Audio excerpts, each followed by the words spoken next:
Well, it is genuinely an honour to be with you and to be introduced by the great nephew of a really great man who I have enjoyed dipping back into over the course of the last few months, Admiral de Robeck. So that's great. I don't know why there's a red aeroplane on there. So just in case you thought the man's gone mad, I hadn't spotted that actually. So until it came up on the big screen. So that's not supposed to be there, but please forgive me.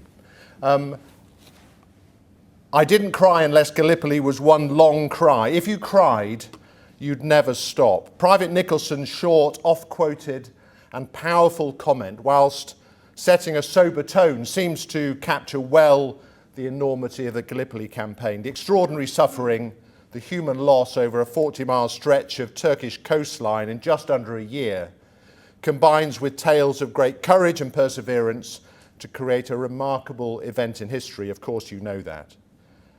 It is impossible to do justice to it, of course, in a short presentation, but intensely memorable for the terrible sacrifice, the extraordinary courage, and the mark on humanity and on naval warfare that it left. There are other quotations that encourage us to learn the lessons of the past. One of the most well used is that events may not repeat, but they sure do rhyme. Our politicians and senior armed forces leaders have started to identify the rhymes between the strategic situation of today and that of 1938, the so-called pre-war period. None have chosen to recall the Great War in this regard, so I'm perhaps in a minority as I seek to do so, although today in this esteemed company I'm rhyming well. And I'm no doubt rhyming for those brave young men and women who are experiencing the brutality of war played out in stark relief in Ukraine and the Middle East. They may be better prepared, equipped and organised, but the intense human emotions will be the same. Thank you for the opportunity to offer my thoughts as part of your annual gathering. And thank you also for the excuse that it's given me to dip in back into the extraordinary activities of 1915. As you've seen, I was, at part of my career, the commander of our Amphibious task group, during which I was privileged to write for RUSI and gave their annual Gallipoli lecture. I embarked on all our amphibious ships during that period, perhaps most notably for today's audience in HMS Ocean, the successor of the fine ship that was a casualty of the attempt to force the Straits on March the 18th, 1915. As you'll see, I'm going to focus on the maritime elements of the Gallipoli campaign. Of course, for this, my study starts in November 1914 and continues for 15 months. And of course, it was not just one single event, but a series of activities, sometimes in parallel, but often regrettably in isolation. The surface fleet started the naval campaign by the shelling of the forts, of course, at the entrance to the Straits in November 2014. And in 2015, the latter accompanied by a sweep-up effort ashore by the Royal Marines. Tactically successful, the forts never managed to establish themselves fully. These had unfortunate strategic impact of highlighting the potential vulnerability of the Straits to the Germans and Ottomans. Second, the persistent minesweeping operation undertaken primarily by fishermen in their own trawlers adapted for the task. They were sent in repeatedly under the noses of the Turks against effective mobile artillery supported by warships shooting spotlights out to blind the enemy. It's no surprise that some were known to be reluctant to undertake such suicide missions. Then there was a pivotal effort to force the Straits by surface ships. The overconfidence of the Royal Navy, ill-informed by intelligence, resulted in the disaster of the 18th of March with the loss of irresistible ocean Bouvet and very nearly inflexible, and put an end to any idea of forcing the Dardanelles. There's plenty of evidence to suggest that another attempt would have overwhelmed a seriously weakened enemy, but the shock of losing more ships in a single day than at any time since the Battle of Trafalgar over 100 years earlier was not something easily swallowed, and Admiral de Robeck had neither the intelligence or the confidence to try again. The conclusion, which with hindsight should have been obvious at the start, is that the Navy could not complete the mission without land support. Then if you're looking for illustrations of extraordinary bravery, the fourth element was the British, French and Australian submarines transiting the straits past mines, submarine nets, gunfire from the forts to enter the Sea of Marmara in order to wreak havoc on enemy shipping. It should be no surprise that the first two naval VCs in the Great War were awarded to submariners. Between April and December 1915, 9 British and 4 French submarines sank 1 battleship, 1 destroyer, 5 gunboats, 11 troop transports, 44 supply ships, and 148 sailing vessels at a cost of 8 Allied submarines sunk in the Strait or in the Sea of Marmara. And then finally, of course, the most consequential effort of the maritime effort was the amphibious support to land operations for the original assault in April, the reinforcement in August, and the withdrawal in December, one of the biggest amphibious undertakings in history. It was, in warfare terms, an extraordinary achievement. So an array of maritime operations broadly coordinated, but approached far too much as individual isolated activities. It feels distant today, and we should be critical of learning lessons by cherry-picking illustrations.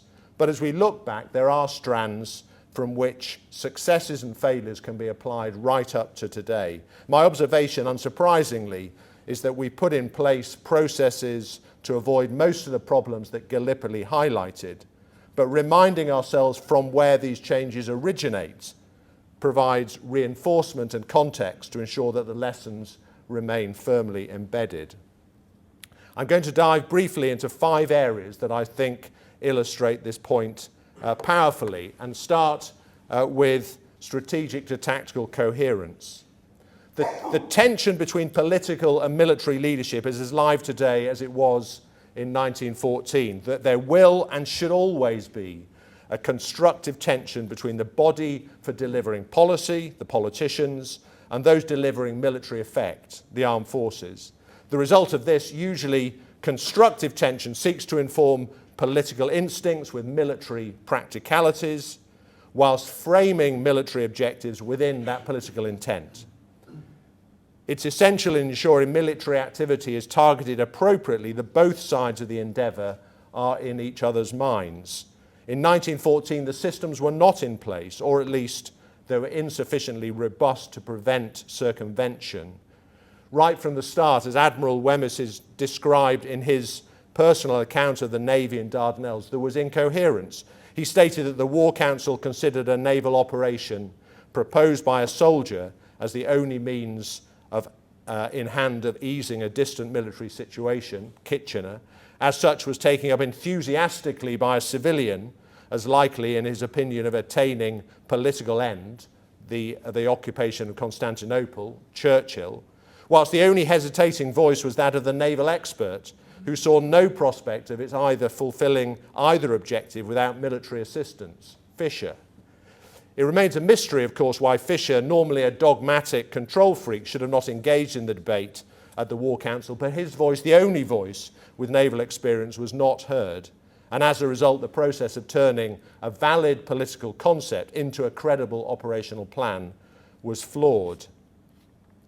The flow of information and advice up to Fisher from the Navy was also poor. In 1832, the responsibilities of the old Admiralty Board and the old Navy Board were brought together under a single Board of Admiralty charged with running global operations and generating the force in all its guises, an arrangement created in peacetime focused on the business of generation rather than the delivery of operational direction.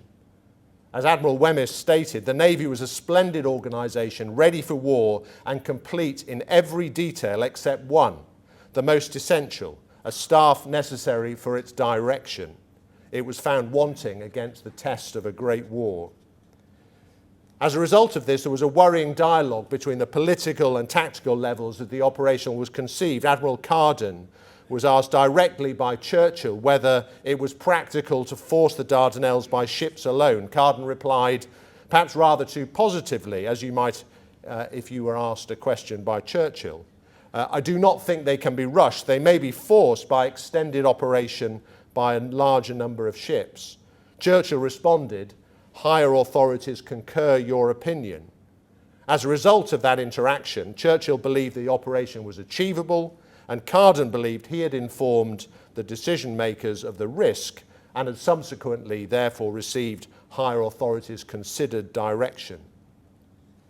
Today the situation feels very different. The Chief of Defence Staff is employed as the Prime Minister's military advisor as well as the head of UK Armed Forces. The operational commander is detached from the Chief of Defence Staff and the heads of service residing with his staff in the permanent joint headquarters in Northwood.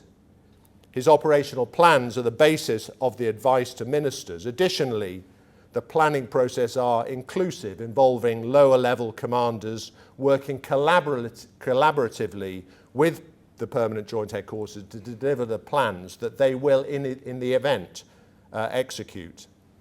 However, it's still far from foolproof. Advice to ministers is still coloured by service interest, and mission command, the nectar of efficient command and control, has on occasion given so much freedom to the tactical commander that mission creep has been a result.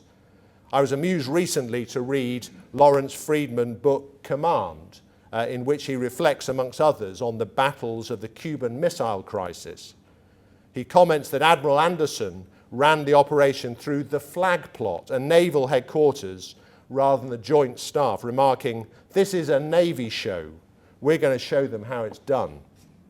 And it's illuminating on the relationships that Kennedy reflected that he would advise his successor to watch the generals, and I'm sure he also meant the admirals, and avoid feeling that because they were military men, their opinions on military matters were worth a damn. Not the reputation military chiefs seek to engender. So being self-critical from a UK perspective, Afghanistan offers an illustration of where political intent and military campaigning were not as closely aligned as was intended. The military campaign morphed from brigade to brigade within the same political framework, but with starkly different strategic impacts. We can criticise Hamilton and Churchill, but in this regard, I think we're still trying to learn the lessons. My second area of consideration is jointery. In 1915, it was entirely reasonable for a single service to be solely responsible for an operation. After all, the Navy was the most powerful in the world, and nothing could realistically stand in the way of a force of such capability. The humility required to accept that you may need to rely on others to deliver campaign success is counterintuitive even today, but in 1914 would have been highly unusual and unexpected. It is, however, an obvious but not always acknowledged point that amphibious operations cannot be owned by any one element of the services, but must be joint in make-up, doctrine and focus. The challenge of operating across a seam in the battle space, i.e. from maritime to land within the same command, to cross it repeatedly, and to ensure that both at sea and on land there is constant interaction, cannot be achieved by anything other than completely integrated forces. In 1915, there were no joint service warfighting policy. The Royal Navy and Army were run from separate ministries, and jointery was left to the commanders to enact for themselves.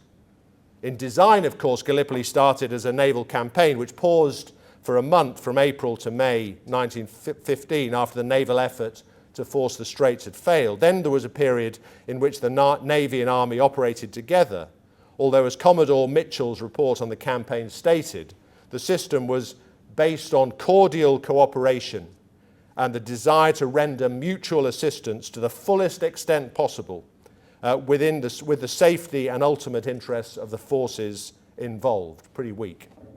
In this regard, Hamilton and de Robeck did relatively well. There was certainly no lack of willingness between them to assist each other, but they had little policy to fall back on, no familiarity or empathy for each other's requirements, no professional experience or training in managing the interaction, and no specialised platforms to support it. Whilst charitably we might conclude that the decisions were taken with the campaign in mind, most were done through a single service lens. in illustration the withdrawal of the major naval ships and consequent loss of naval fire support ashore following the sinking of HM ships Triumph and Majestic by U-21 in May 2015 was actually of limited impact, but the psychological effect of this apparent desertion was significant ashore.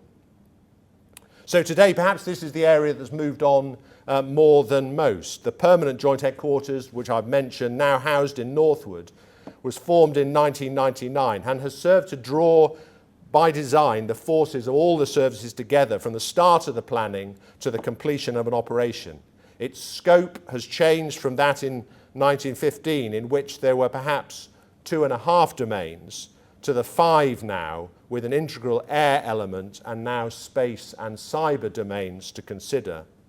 The extraordinary complex joint multinational campaigns such as the Gulf War in 2003, Sierra Leone in 2001 and latterly Iraq and Afghanistan have all been run from the permanent joint headquarters, who provided the direction to the commanders of the forces deployed whilst providing situation updates, including briefs on risk and campaign progress to the Ministry of Defence and ministers. But there are rhymes to be found. Each service has a perspective on how to approach a campaign. If you have a hammer, you look for a nail. And there are operations that do not include all elements of the armed forces, for good reasons. Army operations in Estonia have no naval element. Anti-submarine warfare operations in the Atlantic have no land element. Each, of course, has substantial air contribution. But if we were looking to deploy an amphibious force to the Dardanelles today, it would be commanded from the permanent joint headquarters and at tactical level commanded by the commander of the amphibious task force and the commander of the landing force, co-leaders of this amphibious endeavour. Their staffs would be made up from Navy, Army and RAF personnel tasked with planning, executing and most importantly managing the inevitable friction between elements.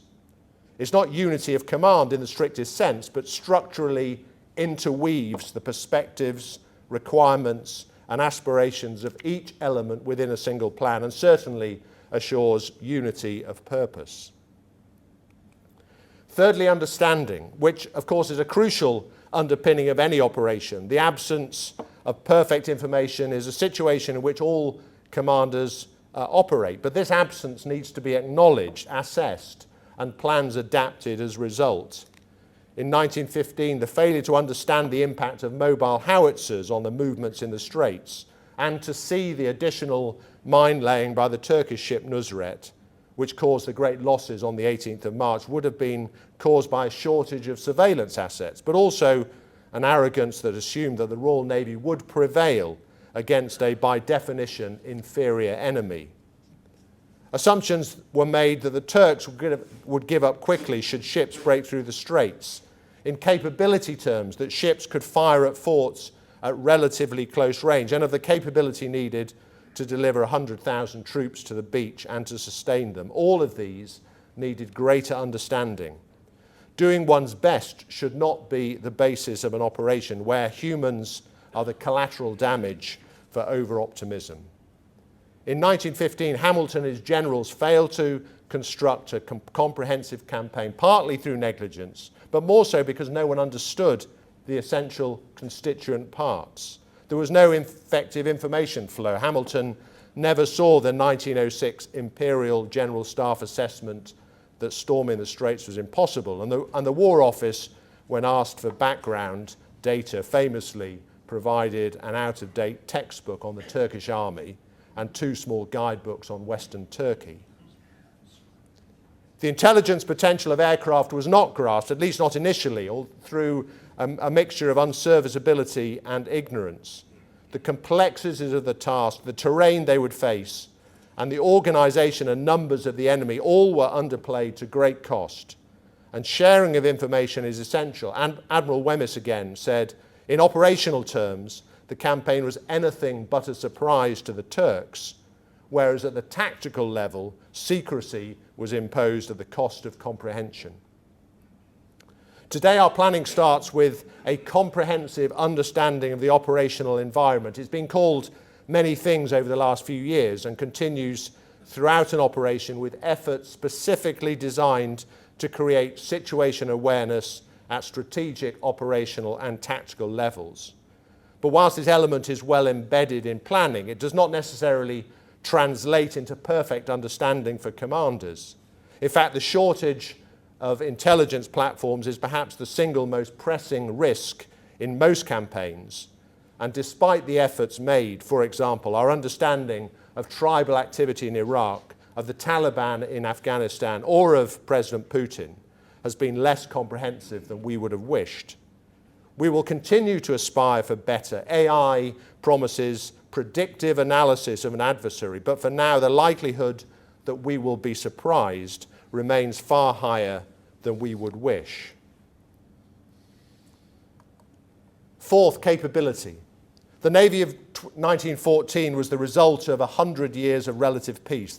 The last time it had fought a naval battle was at Navarino in 1827. Since then, it had been used to fight pirates and hunt slave ships. It had assisted the army in landing for the siege of Sevastopol in 1854, conducted a blockade of Guangzhou during the First Opium War, and bombarded Alexandria in 1882. In terms of size, the two-power standard laid out by Parliament in 1899 ensured that it would be as large as the next two powers combined. As a result, its capability, measured by the number of ships and guns, was very impressive indeed. Measured by warfighting instincts, tactical nous, and the ability to respond and manoeuvre against a capable enemy in his own backyard, left much to be desired. Andrew Gordon's treatise on Jutland, The Rules of the Game, describes the Navy's brilliance at manoeuvring in formation, but rude its ability to adapt. That battle was conducted in formation, both sides reluctant to take risks on their fleets, and they were defeated in their respective endeavours more by the weather, the fog, than the brilliance or otherwise of the enemy. As well as a century of peace, it was also a century of transformation. The change from sail and wood to steam and steel had entirely changed naval warfare, although the fact that 5 sloops were still in use in Gallipoli illustrates that change was still underway. The pace of change is remarkable.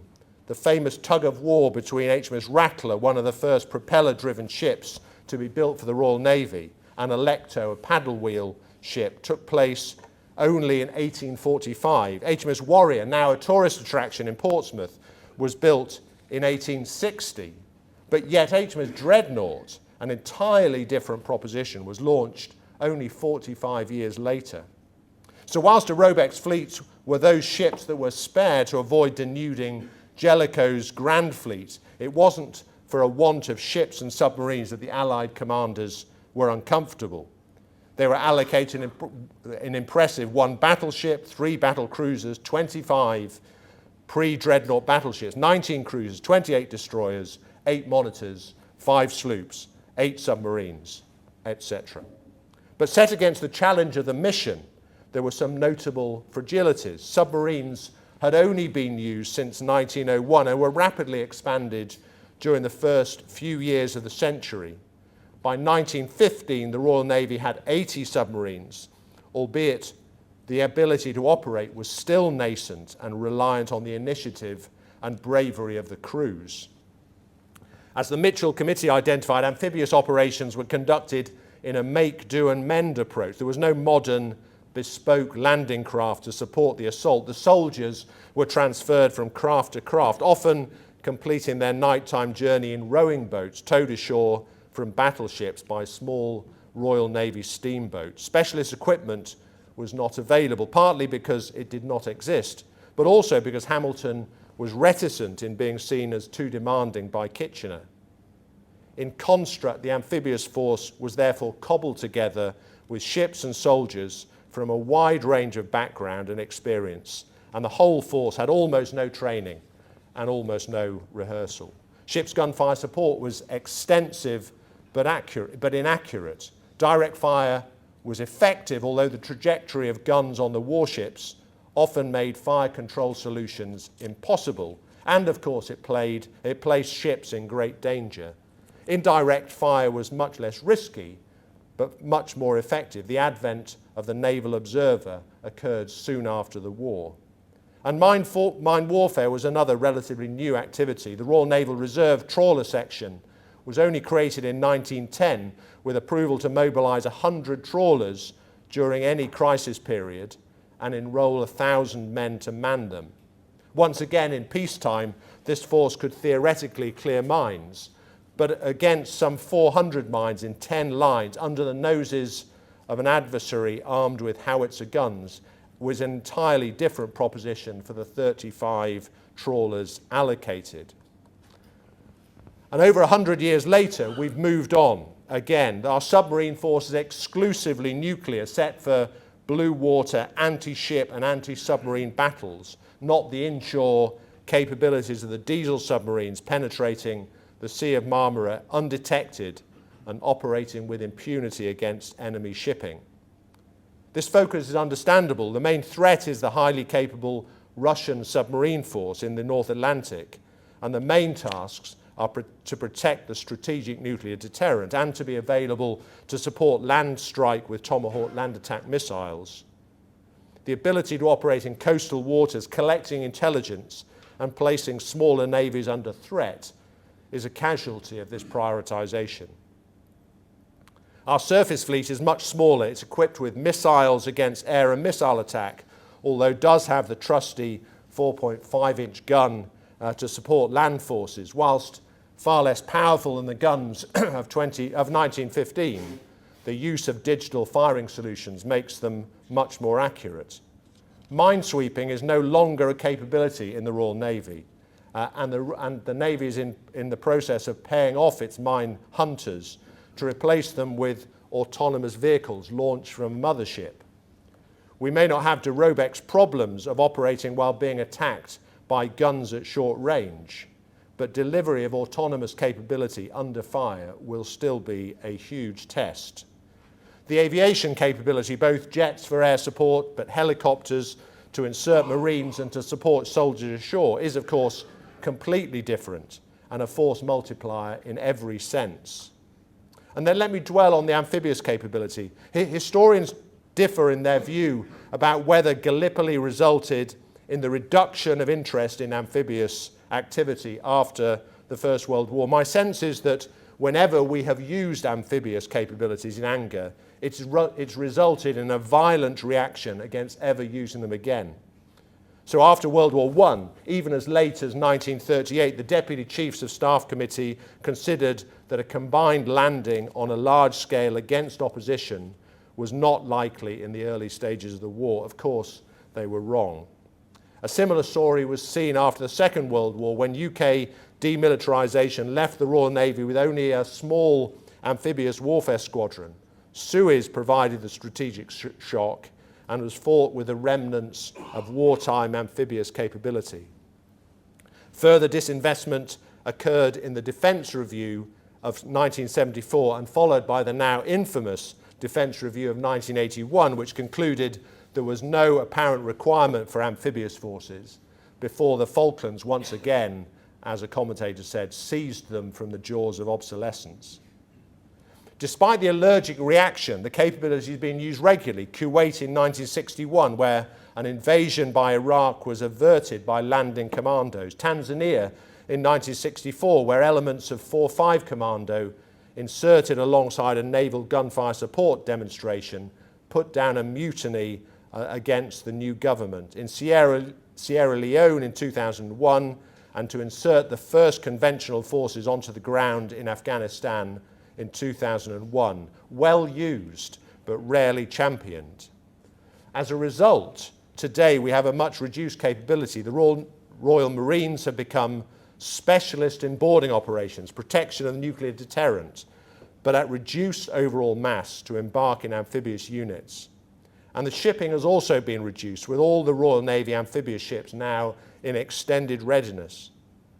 A recent announcement of the multi-role support shipping project with our close allies, the Dutch, gives some hope that will develop over the next decade. But as I speak, we find ourselves in a poor position, whereas many of our allies in Europe and further afield have maintained the investment. I think we're letting ourselves down. In my view, the capability still represents the UK's knock the door down capability, a vital strategic option that offers not necessarily the main effort, but a credible tool of deterrence for politicians to use. We must be clear-eyed, guard against the belief that we won't be required to undertake amphibious operations, or can take risk because amphibious operations are straightforward.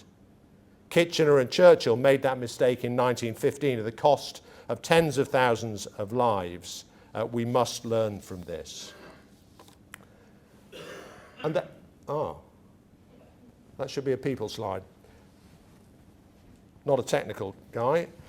So finally, the most compelling element in which the lessons between Gallipoli and today endure is the extraordinary bravery and self-sacrifice of the sailors and Marines. A cursory glance at the list of VCs brings this home in stark relief. Lieutenant Commander Edward Courtney Boyle and Lieutenant Commander Martin Dunbar Naismith, who dived their submarines under the enemy minefield to enter the Black Sea in spite of the strong currents and enemy patrols, and operated extensively in the Sea of Marmara, the latter preserving his torpedo stocks by setting them to float after their run so that he could recover them if they did not hit.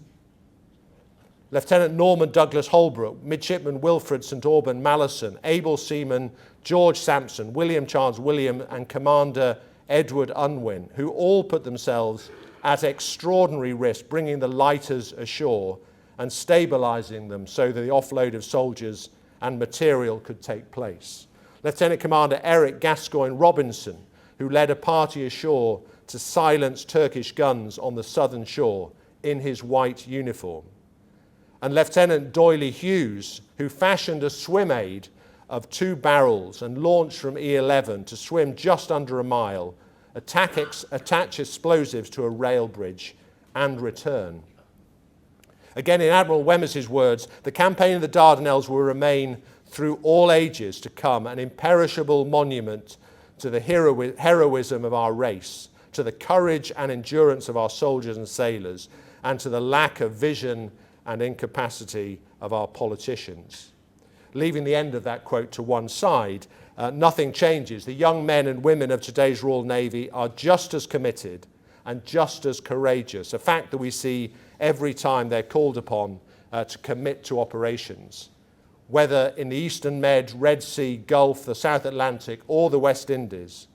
I hope they will not be tested in the same way as the brave men in 1915, but I'm confident if they were, they will be just as committed and generate the same level of pride that we have for our ancestors. Let me draw this to a close. See if I do that. One more, please. Thank you. Let me draw this to a close by reflecting on the words of General Hamilton to Lord Kitchener in May 1915. The Royal Navy has been father and mother to the Army. Not one of us but realises how much he owed to Vice Admiral de Robeck, to the warships, French and British, to the destroyers, minesweepers, picket boats and their dauntless crews, who took no thought of themselves but risked everything to give their soldier comrades a fair run at the enemy. The maritime story of Gallipoli is one of extraordinary activity against an underestimated enemy. There was a sense of make, do and mend with a collection of ships and submarines poorly fitted for the challenging task they were given, and its outcome could have been very different. What if the Navy had gone again after the disaster of the 18th of March, or the campaign had been joint from the start and had moved from naval bombardment to assault without pause? But the reality was that it wasn't joined up. There was a gap between political intent developed without considered military advice and the ability of the military to assess exactly what politicians required. There was a gap between Navy and Army in delivering combined operations, and there was a gap between the different elements of the maritime effort, which relied too much on initiative rather than a comprehensive plan.